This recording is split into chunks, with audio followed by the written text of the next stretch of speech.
Hey there, everyone. Lee Stranahan from Citizen Journalism School. Hope you're doing very well, having a great weekend. I was thinking about something because I'm putting together some material for Citizen Journalism School on covering protest and covering events. And I was going over notes and photos I've taken in the past. By the way, I may do a little video on this later tonight. It's Saturday night when I'm recording this, talking about whether I think tablets or laptops are better if you're a citizen journalist. And I'm very opinionated on this, and of course I'm right. But I was looking at stuff because I've covered a lot of protests, going back to the Tea Party, back when I was writing for Huffington Post, to the Occupy Wall Street movement when I was working with Andrew Breitbart, to the Black Lives Matter protest after we lost Andrew a couple of years ago, but before everybody else was talking about it.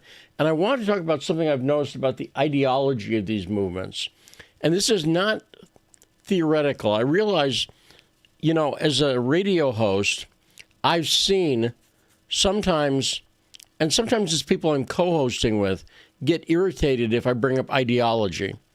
But I got to tell you, having actually been at these protests, not just looked at pictures from afar, but been there, ideology is a key factor. When people are walking around with signs and having conversations, you get a good sense of what their ideological beliefs are as well. And that's what I want to talk to you about. It's not academic, in other words. Some people go, well, the people who are there don't. The people who are there, a lot of them do care about ideology and definitely have one. And that's why they're holding signs. And the ones that don't have one are getting indoctrinated. And by the way, I'll talk about the variety of ideology I've seen out there in a second. But this is, like I say, this is not just academic. This is street ideology. Does that make sense? So here's what I've seen. Now, first off, let me mention a little bit of my background. I was a teenage libertarian. Back when I was 14, 15 years old, I was a volunteer for the Ed Clark campaign. That was the end of the 70s, early 1980, Clark Koch. And I knew a lot about libertarian stuff and was involved in that, including Ayn Rand fans, objectivists. I know a lot about that. Now, the only reason that's important is because if I would be at a protest and I'd see a sign that said Atlas is shrugging, I knew what that meant. It was a reference to the Ayn Rand novel Atlas Shrugged. And I knew what that meant. And a sign like that tells me something about the person holding it, that they're on the libertarian side. I can tell a lot about a person's ideology by the signs they're holding, basically, right? Whereas if I saw somebody with a sign that said Workers of the World Unite, they're a Marxist. Does that make sense? So what people hold for signs is important. Now, one of the things I noticed, the first time I went to cover the Tea Party, it was in New Mexico. I was living out there and writing for Huffington Post. And immediately, I could tell there was a very heavy libertarian ideological influence. There were a lot of people who were libertarians at the Tea Party. And when I talked to them, interviewed them, they knew their stuff.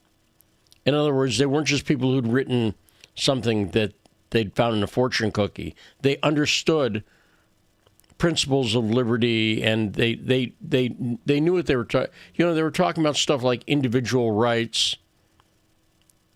That's a sure sign. If someone's talking about individual rights, they're in the libertarian camp broadly.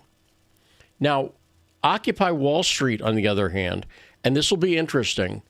I don't think a lot of people know this or remember it. The Occupy Wall Street movement became heavily leftist, Marxist leftist, but it didn't start that way. I was living in Dallas during the first Occupy Wall Street protest, which was at the Dallas Federal Reserve. That tells you something right there. Occupy Wall Street, in that first protest, there were Marxists and there were libertarians. And again, I could see that by the signs they were holding. Some people's signs clearly indicated they were ideologically libertarian.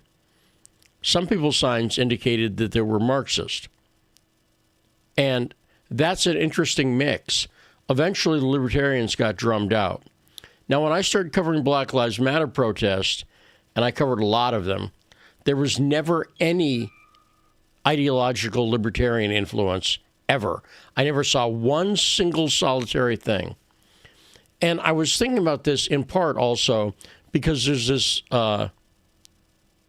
fighter, Israel, I forget his last name, black dude. And he did a speech about Joe Rogan today. It's on my Twitter timeline. If you've not watched it, it was great. He defended Rogan in the strongest way possible and referred to Joe Rogan as his N-word. But I'm white, so I can't say the N-word. But he said the N-word because he's black, so he's allowed to. But I'm not. But I'm just going to point out that Black Lives Matter was Marxist from the start. And I think it's sad in a way that there was no hint of libertarian tradition, because watching this guy's speech about Rogan reminded me that there needs to be more, and I'll put it like this. Two of the big heroes on the libertarian side for a long time have been black. Walter Williams and Thomas Sowell have been big heroes to a lot of libertarians, and with good reason. So I just thought, and with freedom of thought goes, independence of thought, and sometimes that's where the best ideas come from. But I'll talk about that some other time. Anyway, I'm going to go get dinner. I love you guys. I'll talk to you later. Bye.